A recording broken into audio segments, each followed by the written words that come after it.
What am I saying?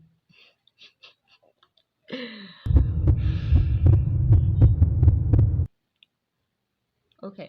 Hi guys, welcome back to my channel. Thank you so much for tuning in. If you haven't subscribed to this channel, do the right thing and subscribe. Thank you so much for those who have subscribed. I really appreciate you all. I can see that the channel is growing. I can see that you love the videos that I'm bringing to you. I post 2 videos every week, so make sure that you are part of the gang and you subscribe to this channel and don't miss any video that I'm going to be posting. Okay, so as you can see by the title of the video, today I'm going to be talking about the most important question that probably goes on everybody's mind when they're thinking about teaching abroad, which is, can I bring my child, can I bring my fiance, can I bring my husband? Okay, make sure that you stay tuned to the end of the video, because I'm going to be also giving you some tips of do's and don'ts of what you shouldn't do when you're going through this process. Please tune in to the end so that you know what those do's and don'ts are. Okay, without wasting your time, let's get straight into the video. So obviously this video is centered specifically around Taiwan. If you can bring your husband, fiance and child to Taiwan. And the answer is yes, you can bring your husband, you can bring your child to Taiwan.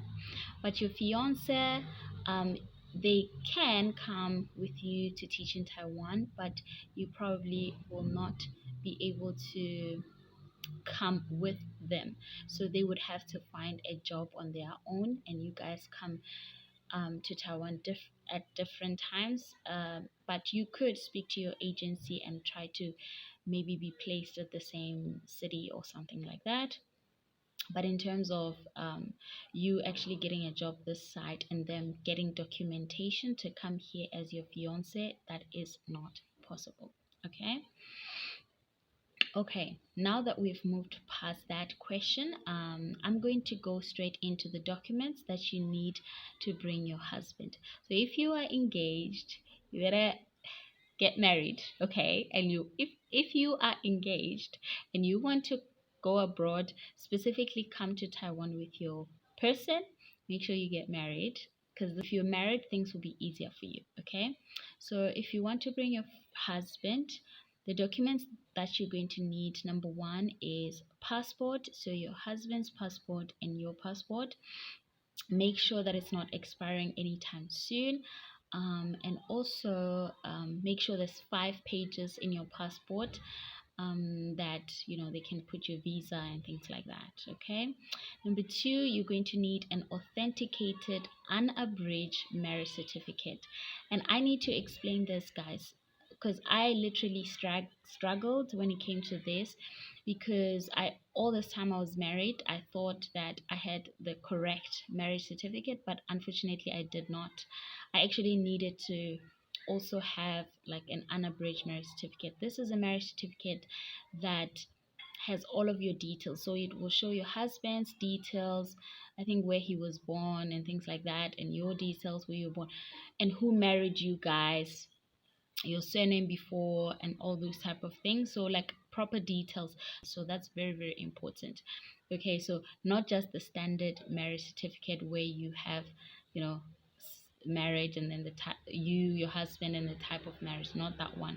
So you need an unabridged marriage certificate. And the funny thing is that when it was time for us to go to Home Affairs and ask for this marriage certificate, they told us that it takes 6 months. Okay, so if you're planning to come with your husband, I suggest that you go now to apply for this marriage certificate, okay?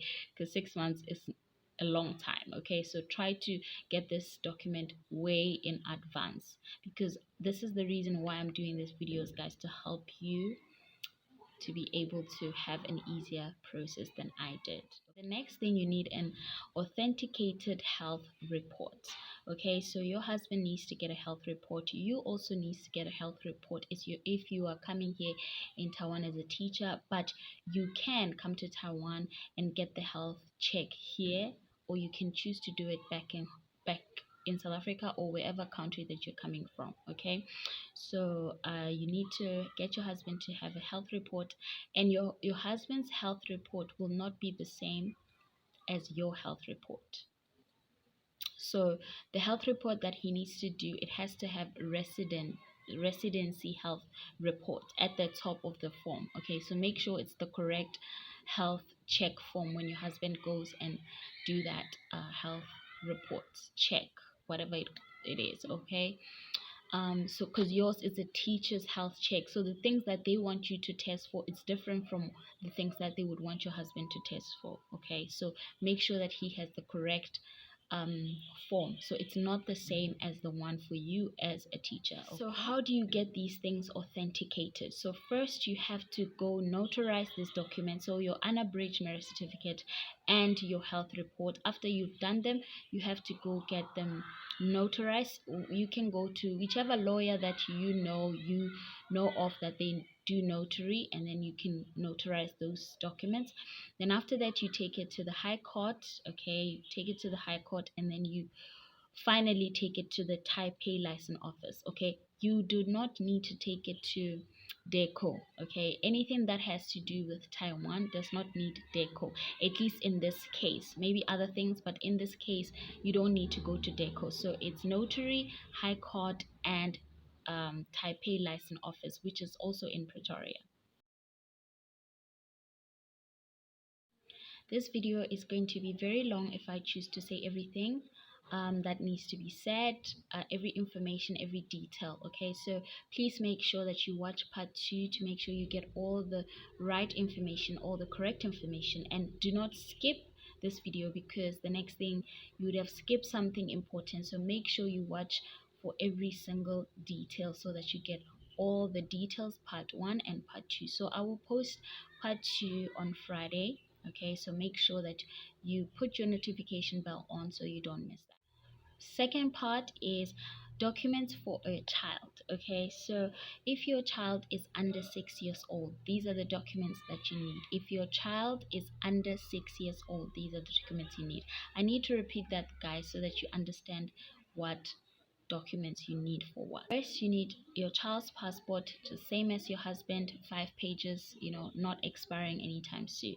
The second, authenticated unabridged birth certificate. It needs to have the details of the mother, the father, where the child was born, and all that details. And then the parents' authenticated marriage certificate, and then the child's authenticated vaccination card. As I said earlier, notary public, high court, and Taipei license office. That's the process you need to follow. Okay, and also of course the passport of the child. So make sure, guys, that these documents, you have them ready on time, and there's nothing that's gonna come in between you applying for the visa. That is another video that I'm going to make sure that you guys know what processes do you follow when you apply for the visa, because I went through the worst things possible, and this is the reason why I'm sharing this information, to make whoever wants to come here's process easily. I know there are some people who want to bring their children and maybe they are not married. I think that would have to go through some things, that some processes that you're gonna have to go through. In the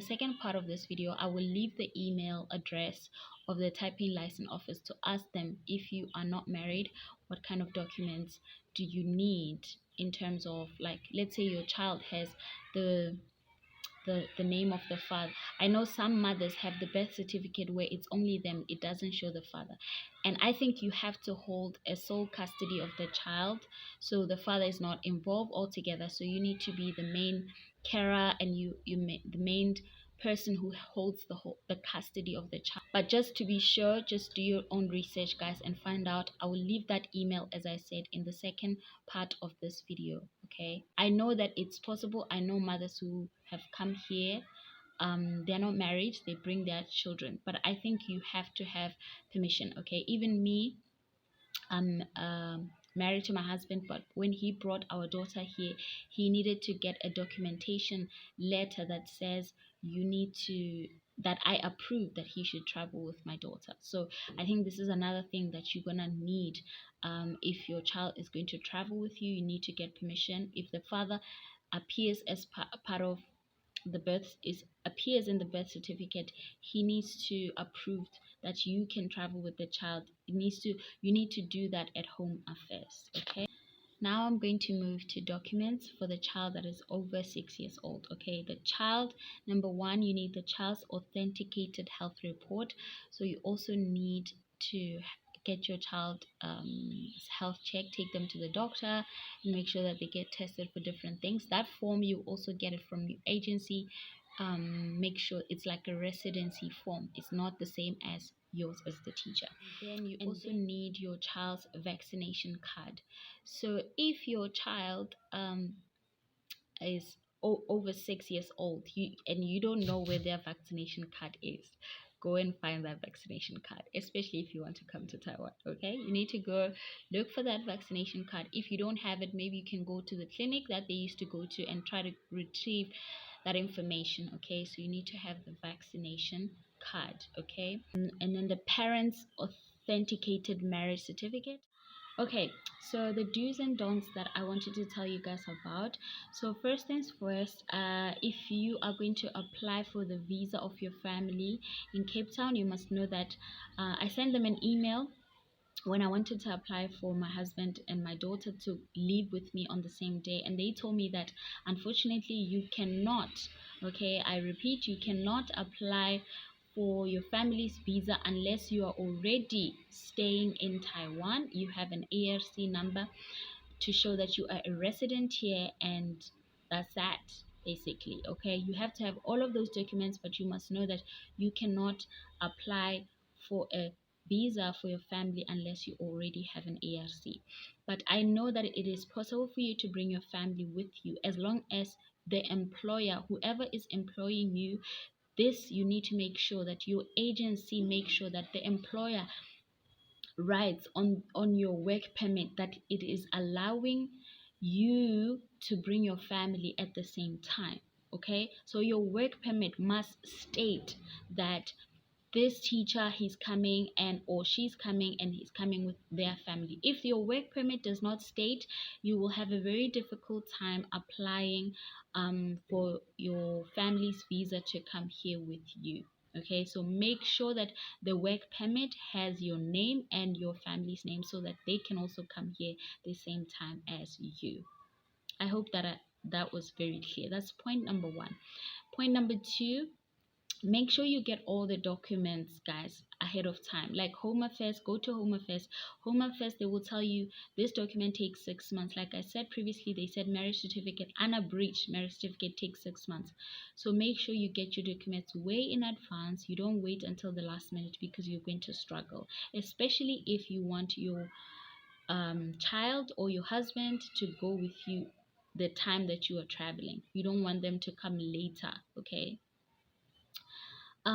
point number three, you are not married and you want to bring your child. I'm pretty sure they want some type of proof that you have sole custody or that you have permission from the father that you can travel with the child. Even at the airport, when you travel, on the day that you travel, make sure that you bring that documentation, because they're going to send you home if you do not have proof that you can travel with your child. Okay, I hope that makes sense, and I hope you guys love this video. Please comment down below if maybe you live in Taiwan and you know that I've left some information behind, because I want everybody to be able to have this information and have a success in applying. So please make sure you stay tuned. In the next video, I'm going to take you through the application process after you've had these documents, and I'm going to take you step by step on what to do.